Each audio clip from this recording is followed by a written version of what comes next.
Ang walang kapantay na martial god, unang yugto. Kabanata 906, panganib sa Tianqi. Umuulan ng nyebe sa Tianqi at ang mga snowflake ay maganda, napakaganda kahit na. May tatlong silhouette sa kalangitan sa itaas ng isang lambak. Ang isa sa kanila ay nakasuot ng dragon robe at mukhang mayabang at mayabang, na parabang siya ang pinuno ng mundo. Sa tabi niya ay isang cultivator na nakasuot ng jade heaven robe. Ang taong iyon ay mukhang isang emperador, mapagmataas at mapangahas, na parabang siya ang emperador ng mundo. Ang huling tao ay mukhang kalmado at nakasuot ng itim na robe na may mga misteryosong guhit, nakakatakot ang itsura niya. Ang pinuno mula sa East Sea Dragon Palace, King Dragon, pinuno ni Jade Heaven, Prinsipe Duanmo, pinuno ni Shengang, Mieche. Bakit ka pumunta sa Tianqi? May nagsalita sa malayo. Mabilis na dumating ang 7 tao. Ang 7 iyon ay ang mga pinuno ng 7 snowy peak ng Tianqi. Si King Dragon ang pinuno ng East Sea Dragon Palace. Ang mga pinuno ni Jade Heaven ay palaging tinatawag na prinsipe dahil itinuturing nila ang kanilang sarili bilang mga anak ng emperador, at sa wakas, ang pinuno ni Shengang ay si Mieche. Ang mga taong iyon ay ang mga pinuno ng mga pinaka-maimpluwensyang grupo sa rehiyon ng Ganyu at sa sandaling iyon, lahat sila ay nagtipon-tipon. Kaya, syempre, ang mga pinuno ng 7 Snowy Peak ay kailangang magpakita ng ilang mukha. Dumating ang iyong disipulo sa East Sea Dragon Palace kanina at pinatay ang aking mga tao, pinatay pa niya ang aking mga disipulo. Dapat mong ibigay ngayon si Lin Fang. Walang pakialam na sabi ni Haring Dragon. Gayunpaman, hindi lang si Lin Fang ang pumatay kay Duan Wuya ang problema sa pagitan ng East Sea Dragon Palace at Lin Fang. Halos lahat nawala sa misteryosong mundo. Ang mga tao lang ni Tianqi ang nagbalik. Gusto ko ng mga paliwanag. Malamig na sabi ni Duanmo. Reader ni Tianzuan, pumunta ka sa Shengang dahil kay Lin Fang, at pinatay niya ang marami sa aking malalakas na cultivator. Pinatay pa niya ang 2 cultivator ng Zun. Pwede mo bang ipaliwanag sa akin kung bakit? Sabi ni Mieche. Lahat sila ay may magkakatulad na dahilan para pumunta sa Tianqi, si Lin Fang ang sadya nila. Dragon King, ang problema sa pagitan niyo at ni Lin Fang ay dahil nagpadala ka ng mga tao para patayin ang mga pinakamalapit kay Lin Fang. Pinatay niya ang ilan sa iyong mga tao dahil gusto niyang makaganti. Anong masama doon? Ngayon pumunta ka dito at sabihin sa akin na gusto mong ibigay ko siya. Ako ay humihingi ng paumanhin. Sabi ni Mr. Tianji. Pagkatapos, tumingin siya kay Duanmo. Duanmo, mas walang basehan ang sinabi mo. Maraming maimpluwensyang grupo mula kay Ganyu ang napunta sa mahiwagang mundo upang makakuha ng mga mahalagang kayamanan. Alam ng lahat na ito ay isang bagay ng buhay at kamatayan. Ang iyong mga tao ay namatay, ang aking mga tao ay nakaligtas, paano ko ipapaliwanag kung bakit? Nakakatawa yon. Sa ganang iyo, Mia Ching, nagpadala ka ng mga tao para patayin ang aking disipulo. Paano ko matitiis iyon? Ano ang dapat kong sabihin sa iyo? Si Mr. Tianji ay nagsasalita ng malakas at nakatingin sa mga taong iyon ng mapanghamon. Kaya kung pumunta ka dito para magsalita ng kalokohan, pwede kang bumalik. Gusto mo man ng mga paliwanag o si Lin Fang, hindi kita mapagbibigyan.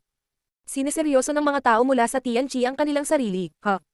Natatawang sabi ni Mieche. Sayang, bumangon na naman si Tianqi.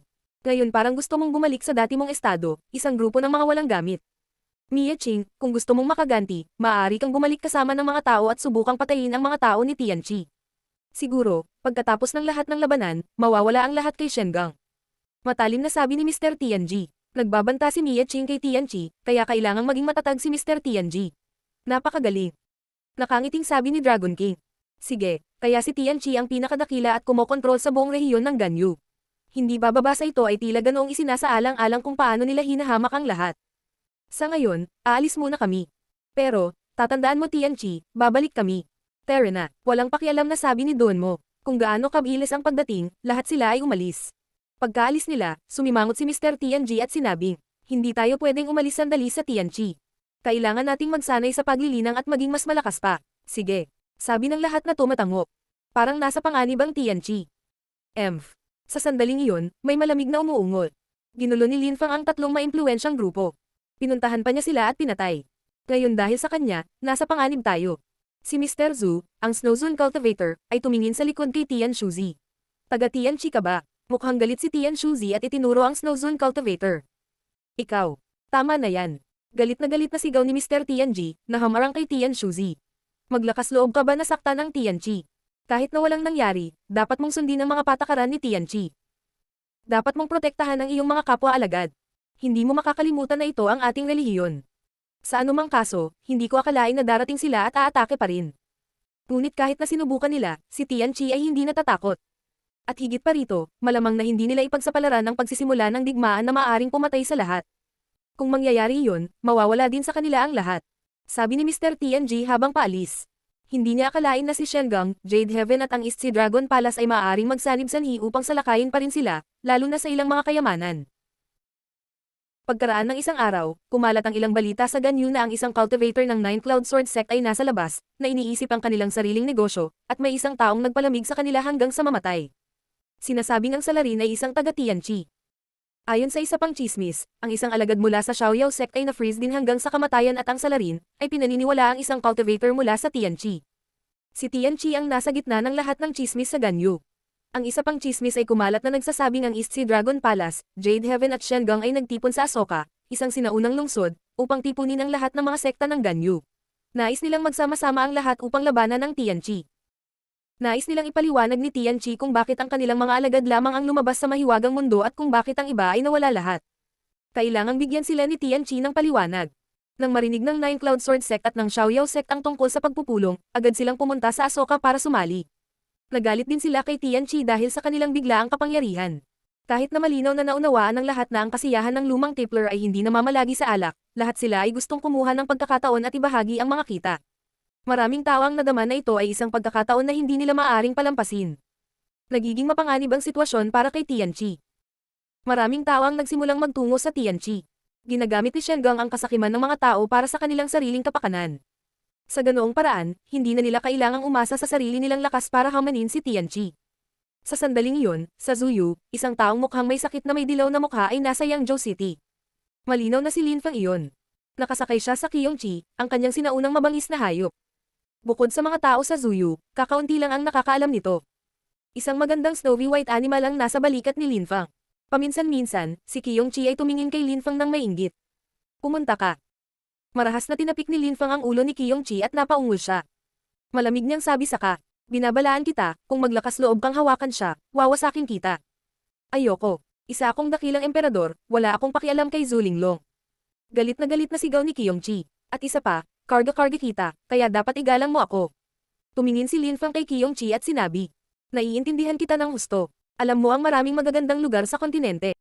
Alam kong gusto mo akong tulungan pero sa ngayon, makinig ka lang sa akin at huwag kang masyadong umasa. Ruar. Galit na umuungal si Qiyongqi. Kailangan niyang tulungan si Lin Feng dahil isa na siyang hayop ngayon. Hindi siya makapunta kung saan niya gusto dahil baka subukang hulihin siya ng mga tao. Ang walang kapantay na martial god, unang yugto. Kabanata 907, pinagmamalaking binata. Huminto si Lin Feng sa isang lungsod sa Ganyu. Nakarating siya sa isang bar kung saan maraming klase ng adobong gulay at alak. Nag-iisa na naman si Lin Feng. Si Lin Feng ay nag-iwan ng magagandang bagay sa Zuyu. Si Mr. Wu at ang iba pang mga alchemist ay bumalik din sa Imperial Palace sa Zuyu. Ginagamit ni Lin Feng ang kanilang mga sangkap upang gumawa ng makapangyarihang mga table tasks, kabilang ang mga natural na table tasks upang matulungan sila. Gusto ni Xinye na manatili kay Lin Feng ngunit kinumbinsi siya ni Lin Feng na imposible ito. Napakaraming panganib sa labas ng Zuyu at napakaraming tao ang gustong pumatay sa kanya. Bukod dito, iniwan ni Lin Feng si Zuyu ngayon kaya walang pupunta doon. Interesado sila sa kanya, hindi kay Zuyu. Si Hanman at ang iba ay naglakbay isa. Si Lin Feng ay humihigop sa ilang mainit na unit na nagpapaalala sa kanya ng Yu Yu at Jun Moshi, iniisip niya kung gaano sila naging malakas mula noong huli niya silang makita. Sa mga cultivator ng Zun bilang mga guro, malamang na nakalusot na sila sa layer ng Tianqi. Sila ay napaka-talented at huling pagkakataon. Nakalusot na sila hanggang sa ikasyam na layer ng Zuanqi. Nakayuko si Qiyongqi sa isang mesa. Kumuha siya ng isang baso ng alak gamit ang kanyang mga kuko at ininom iyon. Nagulat ang lahat. Nakakatuwang hayop, natutuwa itong uminom ng alak. Walang pakialam si Lin Feng. Si Qiyongqi ay dating emperador, mahirap. Ang pag-iisip lamang ay nagpapalambot sa puso ni Lin Feng. Qiyongqi, sa sandaling iyon, isang boses ang umalangaw. Mukhang nagulat ang tao. Talagang umiiral ang Qiyongqi. Hindi ko akalain na makikita ko ang sinaunang hayop na iyon, lalo na dito sa napakaliit na lugar. Sabi ng iba, may tila nakakilala kay Qiyongqi. Itinaas ni Qiyongqi ang ulo at malamig na sumulyap sa mga taong iyon sa paraang hinamak, nagulat sila nito. Kasama nila ang isang batang maharlika na nakasuot ng puting damit na nakangiti. Nakakatawa si Qiyongqi, unti-unting nagtipon ang mga tao. Gusto nilang makita ang pambihirang halimaw iyon. Lahat sila ay may kahangahangang anyo, lalo na ang kanilang pinuno, matangkad ito at gwapo. Sa gilid niya ay isang napakagandang babae na nakasuot ng green na palda. Siya ay may magagandang katangian sa mukha. Nakasuot siya ng magandang kwintas na may suot na kristal na tila isang hindi pangkaraniwang hiyas. Sa likod ng binata ay may isa pang binata na nakasuot ng itim na damit. Napakalakas din niyang tingnan. Ang tatlong taong iyon ang magkakasama at ang pinaka-namumukod tangi. Isang Kyongchi. Maraming tao ang nakatingin kay Kyongchi ngayon, naiintriga sa interes ng lahat.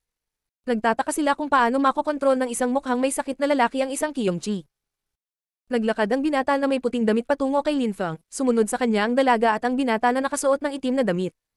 Maaari mo bang ipagpalit ang Kyongchi na iyan? Tanong ng binata na nakaputing damit. Sa sandaling iyon, nasulyapan din niya ang manyab at puting mabalahibong hayop sa balikat ni Linfang. Pambihira rin ang hitsura ng hayop na iyon ngunit hindi alam ng binata na nakaputing damit kung bakit eksakto. Gumamit din ng trick si Zhu Linglong para maging isang ordinaryong fox para hindi makita ng mga tao kung gaano siya kalakas. Tinuruan siya ng kanyang ina kung paano ito gawin. Inangat ni Linfang ang kanyang ulo at sinulyapan ang 3 taong iyon. Lahat sila ay bata pa, ngunit lahat sila ay nakalusot sa layer ng Tianqi.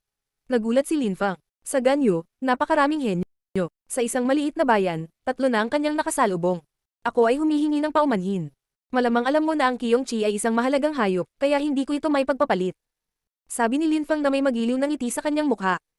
Parehong proud ang binatang iyon at ang kasama niyang dalaga. Naisip ni Linfang na kabilang sila sa isang mayaman at makapangyarihang grupo, kung hindi, bakit sila lahat ay nasa isang maliit na lugar, lalo na ang binatang iyon na nakasuot ng puting damit. Nakalusot na siya sa 2 layer ng Tianqi, iyon ay lubos na kahanga-hanga.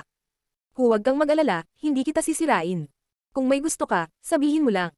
Mga kristal ng layunin, anuman, o maaaring mga kasanayan o diskarte sa antas ng tiyan. Walang pakialam na sabi ng binata na nakaputing damit. Nagulat ang ibang tao sa bar at tumingin sa kanya ng may paghanga. Intent crystals, tiyan level skills at techniques, at parang normal lang para sa binatang iyon. Tulad ng inaasahan. Naisip ni Linfang na nakangiti. Tama siya, hindi niya lang alam kung saang grupo kabilang ang binata ngunit para sa kanya, normal na bagay ang mga intent crystals at tiyan level skills at techniques. Kung gusto mong uminom o dalawa, maaari tayong, gayunpaman, hindi ko ipagpapalit ang aking Kyongchi. Sabi ni Linfang na nakangiti ng walang pakialam. Paano kung gusto ko ito kahit anong mangyari? Sabi ng binata. Medyo malamig ang boses niya. Ang isang cultivator ng unang layer ng Tianqi ay tumatangging makipagpalitan. Anong kahihiyan? Ayos lang, ang isang palitan ay kapaki-pakinabang na para sa iyo. Hindi kailangang maging boring. Kung kailangan mo ng isang bagay para gumaling ang iyong sakit o gumanda ka, mayroon akong mga table tasks para dyan. Sabi ng dalaga sa malumanay na boses, ngunit nanunuya. Mas lalong naging interesado ang maraming tao at gustong makita kung ano ang mangyayari. Hinahamon ni Linfang ang binata na may puting damit. Si Linfang, na may dilaw na mukha, ay pangit nga. Tumingin si Linfang sa babae at ngumiti ng walang pakialam. Well, kapag tinitignan ko yung mukha mo, parang walang lasa ang pinong alak ko. Kapag umiinom ka ng masarap na alak, kailangan mong bigyang pansin kung sino ang iyong tinitingnan. Kung titingnan mo ang isang magandang babae, ang alak ay matamis at mayaman, ngunit kapag tiningnan kita, ang aking alak ay mahirap lunukan. Ha? Nang marinig ng batang babae si Linfang, mukhang nagulat siya. Ang kanyang ekspresyon sa mukha ay biglang naging kakilakilabot. Pinagtatawanan siya ni Linfang. Bibigyan kita ng isang pagkakataon. Ipagpapalit mo ang iyong Kyongchi at babawiin mo ang sinabi mo. Sabi ng binata na nakaputing damit. Parang proud at agresibo siya. Umiling si Linfang at nagpatuloy sa pag-inom, hindi pinansin ang binata. Bihira lang makipag-usap sa mga taong kalmado at walang malasakit gaya mo pero kadalasan ay napakalakas nila. Hindi ko alam kung gaano kakalakas. Sabi ng binata na hindi naman kasing galit kanina, nakangiti pa ito. Naglakad ang dalaga palapit kay Linfang at umupo sa mesa. Nakatayo pa rin doon ang binatang nakaitim na damit, hindi kumikibo. Ang kanyang chi ay tila napakalakas at naglalaman ng enerhiya ng dugo. Parang may napatay siya kamakailan. Kung tinanggap mo ang panukala ng ating young master kanina, baka nagkaroon ka ng pagkakataon na makilala siya. Sa kasamaang palad, tumanggi ka baka mamatay ka na ngayon. Sabi ng binata na nakaitim na damit na parang isang karangalan ng makilala ang binata na nakaputing damit. Wala akong pakialam sa master mo. Sabi ni Linfang habang umiiling. Pagkatapos, ipinagpatuloy niya ang pag-inom ng kanyaso. Hindi niya pinansin ang binata na nakaitim na damit na nakalusot sa unang layer ng Tianqi, katulad niya. Hindi mo alam kung paano ibahin ang mabuti sa masama. Galit na sabi ng binata na nakaitim na damit. Tumalon siya pasulong. Sa isang iglap, naglabas siya ng napakatalim na enerhiya. Ha? Kumunat ang noo ni Linfang. Ang chi na iyon ay tila napakalakas at naglalaman ito ng napakalakas na layunin. Ang lalaking iyon ay malamang na nakapatay ng maraming tao, marami siyang karanasan sa labanan. Bukod sa lakas niya, napakabilis din niya. Sa isang kisap mata, nagpakita siya sa harap ni Linfang. Nagtataka si Linfang, ang lalaking iyon ay isang lingkod ng young master at napakalakas na. Interesting. Tumayo si Linfang at tumakbo pabalik, sinundan siya ng binata na nakaitim na damit. Napakabilis niya. Gumagamit siya ng isang espesyal na pamamaraan ng liksi tila. Itinaas ni Linfang ang kanyang kamao at sinuntok ang kamao ng binata. Nang magsalubong ang kanilang mga kamao, biglang nawalan ng pakiramdam sa braso ang binatilyong nakaitim na damit. Napakalakas ni Linfang. Mukhang naintriga ang binata na nakaputing damit. Alam na alam niya kung gaano kalakas ang binata sa itim na damit. Madali niyang matatalo ang mga ordinaryong cultivator ng unang layer ng Tianqi, kaya napakalakas niya. Gayunpaman, itinulak siya ni Linfang pabalik. Tingnan mo kung makukuha mo siyang maging lingkod ko, sabi ng binata na nakaputing damit. Gusto niyang maging lingkod niya si Linfang. Siya ay matigas ang ulo at matigas ang ulo. Hindi ko siya gusto. Bulong ng batang babae na umiling-iling bago idinagdag, patayin siya. Pinahiya siya ni Linfang.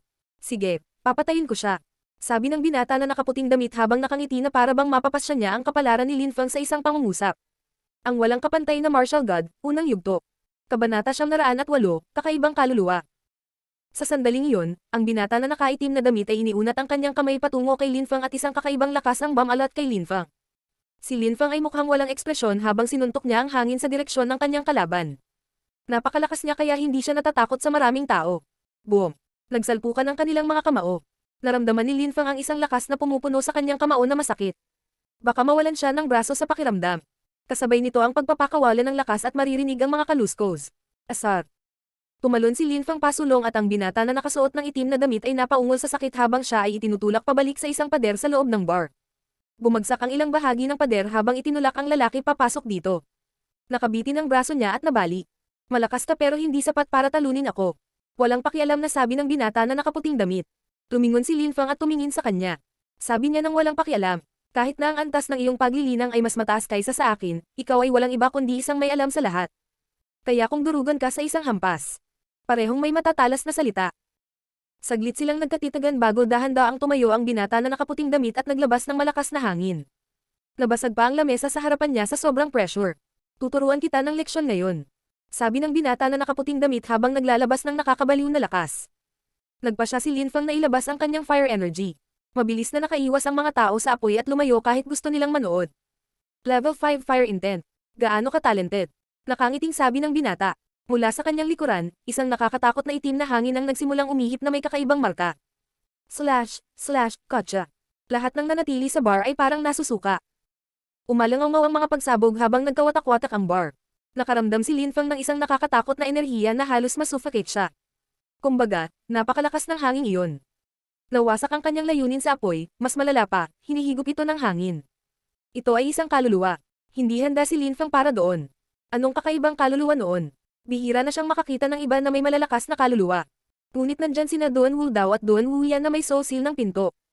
Gayunpaman, mayroong isang malakas na ugnayan sa pagitan ng isang malakas na kaluluwa at dugo ng isang Zun cultivator. Ilang tao ang nagmana ng kaluluwa ng isang Zun cultivator. Sa makatuwid, maaaring ipagpalagay na karamihan sa mga tao ay nagtataglay lamang ng mga ordinaryong kaluluwa. Gayunpaman, ang binata sa kanyang harapan ay hindi karaniwan. Ang kanyang kaluluwa lamang ang maaaring sirain ng layunin, iyon ay isang malakas na kalamangan. Hindi ka pa ba nakakita ng ganoong kaluluwa? Isa kang ignorante na mahina. Malawak ang kontinente, hindi mo maisip kung gaano karaming uri ng malalakas na kaluluwa ang mayroon. I told you, madali kitang mapatay. Nawasak na ang bar. Si Linfang at ang kanyang kalaban ay nakikipaglaban ngayon sa labas. Hindi na kailangang makipag-usap sa isang piraso ng basura, patayin mo lang siya. Sabi ng babae sa background. Hinamak niya si Linfang. Sige. Sabi ng binata. Muling umihip ang malakas na hangin. Bumalik si Linfang. Kahit sa lakas ng katawan niya, masakit pa rin ang hangin iyon. Alam ni Linfang na makakatagpo siya ng napakalakas na cultivator sa kontinente. Hindi sila tulad ng mga cultivator ng ikalawa o ikatlong layer ng Tianqi na madali niyang napatay noon. Master Tianlin. Sigaw ng ilang tao sa pagkakataong iyon. May dumating na grupo ng mga tao. Tumingon ang binata na nakaputing damit at tumanggo sa kanila.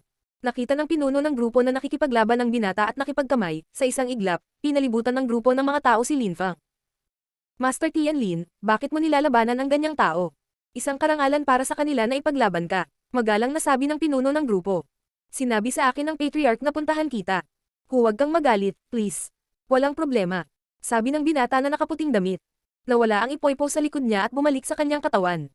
Muling naging kalmado ang kapaligiran at sa wakas ay bamantong hininga ang lahat. Halos masuffocate na sila kanina. Master Tianlin, naghihintay ang patriarch. Sila na ang bahala sa taong iyon kaya hindi mo na kailangan pang mag-away.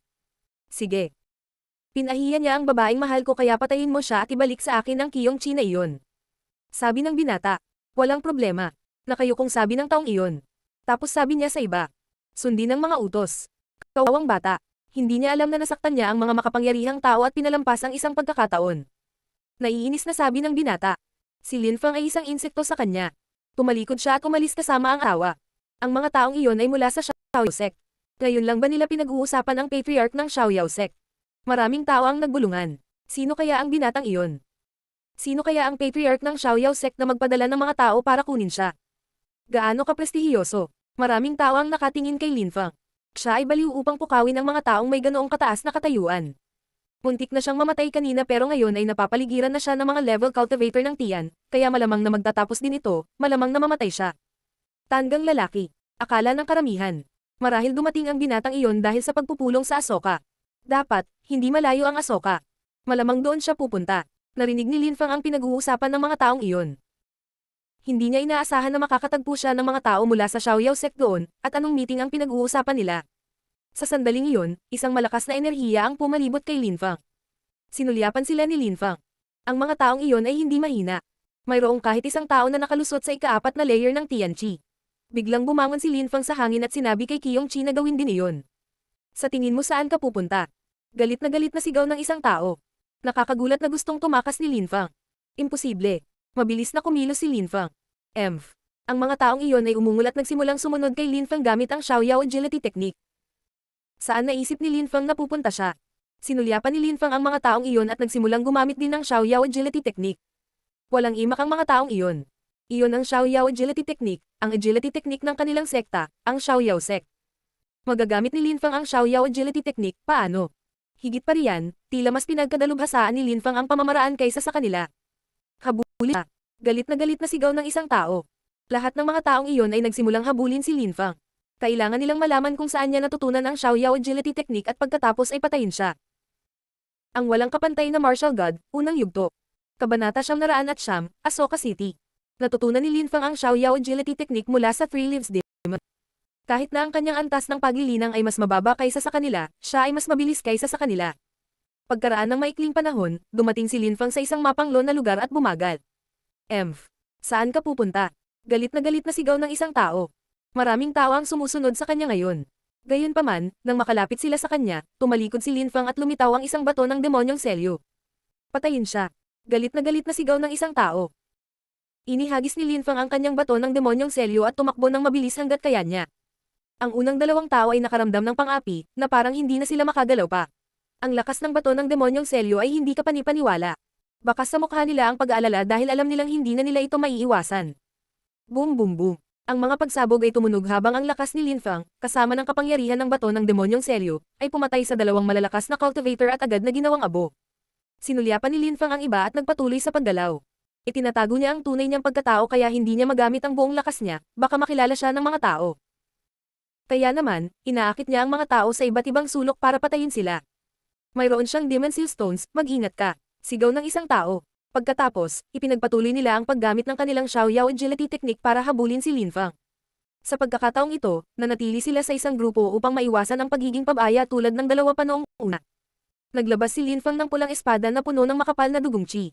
Naglabas si Lin Fang ng isang nakakatakot na espada na si Chi at ang kanyang buong katawan ay naging matalim na espada. Kasabay nito, inilabas niya ang Chi ng 1,000,000 espada. Ang kanyang espada na si Chi ay sumugod sa kalangitan habang ang kanyang mga kaaway ay nag-aalangan sa 1 segundo. Huminto si Lin Fang sa ere. Mag-ingat ka, sigaw ng isang tao. Napahinto silang lahat at tumangalak kay Lin Fang. Tumingon si Lin Fang at nakangiti. Pagod ka ba? Huwag kang kabahan. Pagkatapos ay nagpatuloy si Lin Fang sa pagtakbo. Bastos.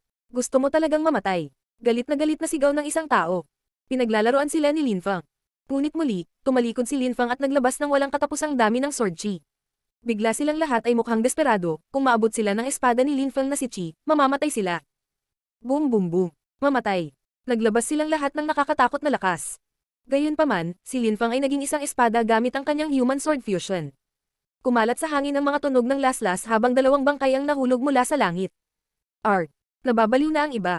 Nakapagtataka, napatay na ni Lin Fang ang 4 sa kanila. Nang sila ay tumalikod upang harapin muli si Lin Fang, nawala ang espada ni Lin Fang na si Chi. Isang bundok ang lumitaw sa kamay ni Lin Fang na bumaril sa kanila. Mamatay. Biz. Boom boom boom. Ginamit ni Lin Fang ang kanyang Tianzuan treasure. Maraming tao na masyadong malapit ang agad na nadurog ng buhay. Sinulyapan ni Linfang ang mga kalaban, dalawa na lang ang natitira. Naalala niya ang kanyang Tianzuan meteorite at tumayo doon. Para siyang Diyos na hinahamak ang malalakas na cultivator na iyon. Gusto mo pa akong patayin, pero pwede ba? Sabi ni Linfang. Linfang, ikaw si Linfang. Sabi ng isang taong nakatitig kay Linfang. Dimensil Stone, Blood Sword, ang meteorite na mukhang isang mahalagang kayamanan mula kay Tianzuan, ang taong iyon ay kailangang si Linfang. Si Linfang ay sikat na sa Ganyu. Mayroon siyang mga demonyong bato ng selyo, mahilig siya sa mga espada, miyembro siya ng Tianzuan. Ang lahat ng mga bagay na iyon ay hindi nalihim. Madaling hulaan na nakamaskara lang siya. Ngayon mo lang nalaman. Huli na ngayon. Tumalon si Linfang pasulong kasama ang kanyang napakalaking bundok sa kamay. Paatras na tumakbo ang dalawang kalaban. Inihagis ni Linfang ang kanyang meteorite sa kanila. Ang lakas ng lupa at langit ay gamulong sa hangin at hinabol ang mga taong iyon. Isang nakakatakot na bundok ang bumagsak sa likod ng isa sa mga kaaway at dinurog sila hanggang sa mamatay habang ang dugo ay tumalsik sa lahat ng dako. Isang welga, isang kamatayan. Sa isang iglap, naalala ni Linfang ang meteorite pabalik sa kanyang kamay at ito ay nawala. Napatay ni Linfang ang lahat ng kanyang kalaban ngunit ang isa na iyon ay nagsimulang tumakbo na parang baliw, ang huling kalaban. Napakaraming tao ang napatay ni Linfang sa isang kisap mata. Kung hindi siya makatakas, tiyak na mamamatay siya. Ginamit niya ang kanyang Xiaoyao agility technique. Tumakbo siya ng napakabilis kaya ang hangin ay hamampal sa kanyang katawan. At saan ka sa tingin mo pupunta? Malakas na sigaw ni Linfang, na ikinagulat ng kanyang kalaban. Kanina pa niya hinahabol si Linfang at ngayon ay hinahabol siya. Ang duwag. Mamatay. Naglabas si Linfang ng nakakatakot na enerhiya ng apoy mula sa kanyang kamao na naging itim.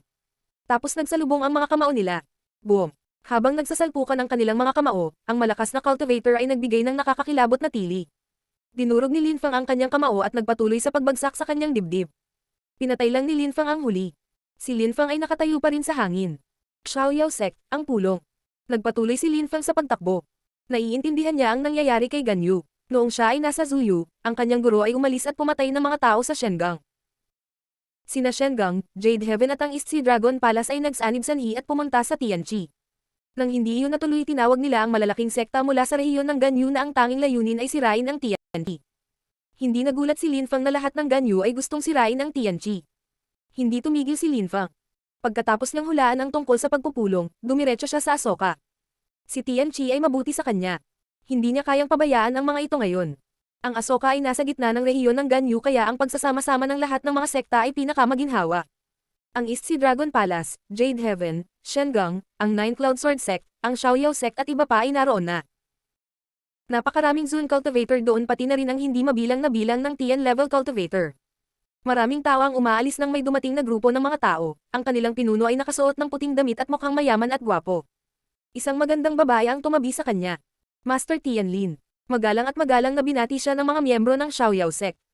Patriarch, matagal-tagal na rin tayong hindi nagkita. Sabi ng binata na nakaputing damit na walang pakialam na nakangiti.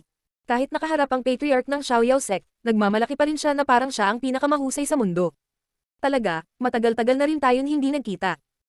Hindi ko akalain na pupunta ka sa rehiyon ng Ganyu. Isang karangalan na makita kang muli.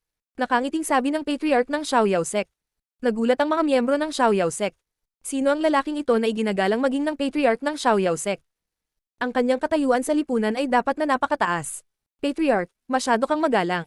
Hindi lang ako ang pumunta kay Ganyu. Narinig ko na ang kayamanan ng emperador ay natagpuan at na maraming maimpluwensyang tao ang dumating upang magsanay ng paglilinang. Sabi ni Tianlin. Ang ibig sabihin ni Tianlin ay hindi magiging maayos ang mga bagay-bagay. Ang walang kapantay na martial god, unang yugto. Kabanata 910, ang abnormal na pag-uugali ni Kyongchi. Tianlin, hindi ka kapanipaniwala. Kahit ako, ang Patriarch ng Xiaoyao Sect, ay napakaliit kumpara sa mga taong katulad mo. Hindi ka panipaniwalang makakita ng ganitong mga henyo. Nakangiting sabi ng Patriarch ng Xiaoyao Sect. Naunawaan niya na ang mga henyo ay kailangang umalis sa kanilang mga pugad upang maging mas malakas. Lahat sila ay umalis para sa mas magagandang lugar sa isang punto bago sila naging mas malakas. Ang mga henyo ay mga taong may hindi ka panipaniwalang kakayahan.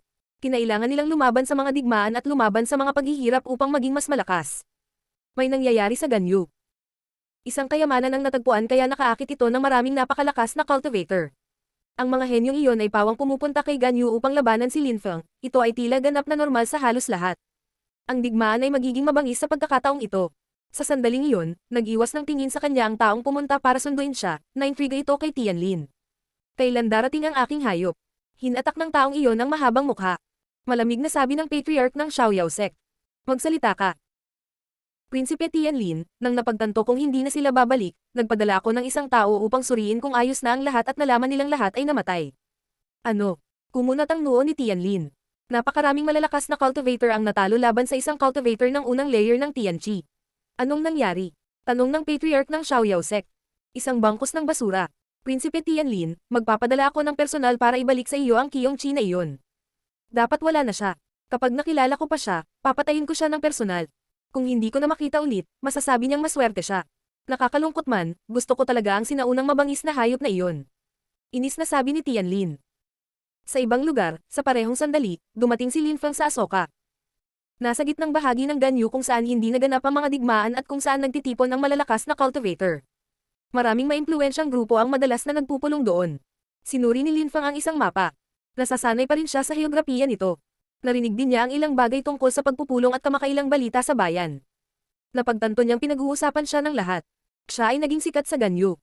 Lahat ay namangha sa nangyari sa Zuyu at sa katotohanang 3 Zun cultivator ang napatay. Nalaman din ni Lin Feng na alam ng ilang tao na wala na siya sa Zuyu, na talagang isang ginhawa para sa kanya. Gusto niyang makaranas ng kapayapaan si Zuyu. Ayon sa ilang chismis, siya ay nasa Tianqi dahil sa takot at kailangan niya ng proteksyon ni Tianqi.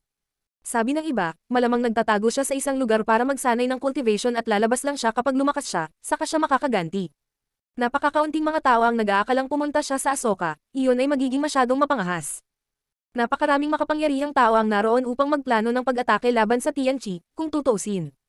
Mayroong isang pamilihan ng kalakalan sa Asoka, na mas malaki kaysa sa iba pa na nakita niya noon. Naglalakad si Lin Feng sa palengke suot ang kanyang dilaw na mastara, mukha pa rin siyang marupok at may sakit. Ruar. Dumaan si Lin Feng sa booth ng isang vendor at umungol ng malakas si Qiyongqi. Agad na ibinaba ni Lin Feng ang kanyang ulo at pumunta sa booth ng vendor na iyon. Si Qiyongqi ay umungal kaya ibig sabihin ay mayroong isang bagay na kawili-wili doon. May kumikinang na parang jade stone, makinis at bilog at kumikinang. Sir, interesado ka ba sa deployment spirit jade na iyon? Tanong ng street vendor na iyon nang makita ang reaksyon ni Qiyongqi dito. Inilagay pa ni Qiyongqi ang mga kuko nito sa item at hinawakan ito.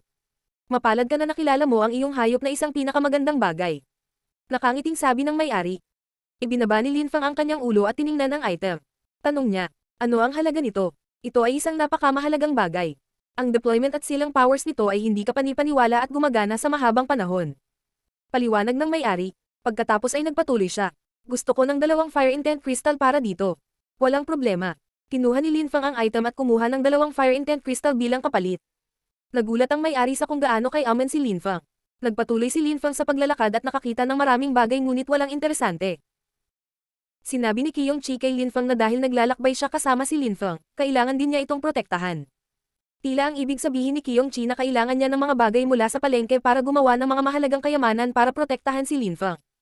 Si Lin Feng ay nag-aalinlangan ngunit binili ang lahat ng gusto ni Qiyongqi. Wala na siyang magagawa pa. Mayaman siya sa intent crystals, kaya hindi ito problema. Sniff-sniff. Tumigil si Qiyongqi at hinawakan ang ilalim ng pantalon ni Lin Feng gamit ang bibig nito. Sinabihan siya ni Lin Feng na huwag magsalita, sa halip ay humanap ng paraan na hindi nakakakuha ng atensyon ng ibang tao. Tumingin si Lin Feng kay Qiyongqi. Sa tuwing may gusto ito, ginagawa niya iyon. Nakahanap ba si Qiyongqi ng napakalakas na bagay? Tumingin si Qiyongqi sa isang direksyon. May isang vendor's booth kung saan mayroong mga kasanayan at diskarte, mga kasanayan sa antas ng tiyan na nagpa-curious kay Lin Feng. Tumingin si Lin Feng kay Qiyongqi, hindi niya maintindihan. Gusto ba ni Qiyongqi na matuto ng mga bagong kasanayan? Naglakad si Qiyongqi patungo sa isang picture scroll. Isa itong puting picture scroll na walang malagay. Bakit ito kasama ng iba pang mga kasanayan sa antas ng tiyan? Ang bait ng hayop mo. Nakapagtataka, nakita nito ang picture scroll na iyon. Nakangiting sabi ng street vendor. Tumingin siya kay Lin Feng at sinabi. Kahit nawala sa picture scroll na iyon, ito ay talagang isang bagay na espesyal. Mga sandata, tubig, apoy, ano pa man, ang balumbon na iyon ay napakamahalagang sandata, ngunit hindi ko pa narinig kung gaano ito kalakas na mga cultivator. Kahit makapangyarihan, wala naman. Ito ay isang piraso ng papel. Sabi ni Lin Feng habang umiiling at nakangiti. Ang matanda ay isang mabuting negosyante. Kahit anong tingnan ni Lin Feng, sasabihin sa kanya ng lalaki na ito ay isang mahusay na item. Ano ang gusto mo para dito? Tanong ni Lin Feng. Napakahalaga nito. Kailangan ko ng 5 intent crystal ng anumang uri. Sabi ng matanda. Napangiti si Lin Feng, puno ng pag-asa ang matandang iyon. Ruar. Umungol si Qiyongqi upang ipakita kay Lin Feng na kailangan niyang sumang-ayon. Si Lin Feng ay nag-aalinlangan ngunit baka may natuklasan si Qiyongqi. Sige, bibilhin ko ito. Sabi ni Lin Feng habang tumatango. Naglabas siya ng 5 intent crystal at ibinigay sa matanda. Agad itong hinawakan ni Qiyongqi at tiningnan. Ngunit walang nakalagay doon. Hindi naintindihan ni Lin Fang at naiinis. Kahit na hindi ganoon kahalaga ang mga intent crystals, ayaw din niyang sayangin ang mga iyon.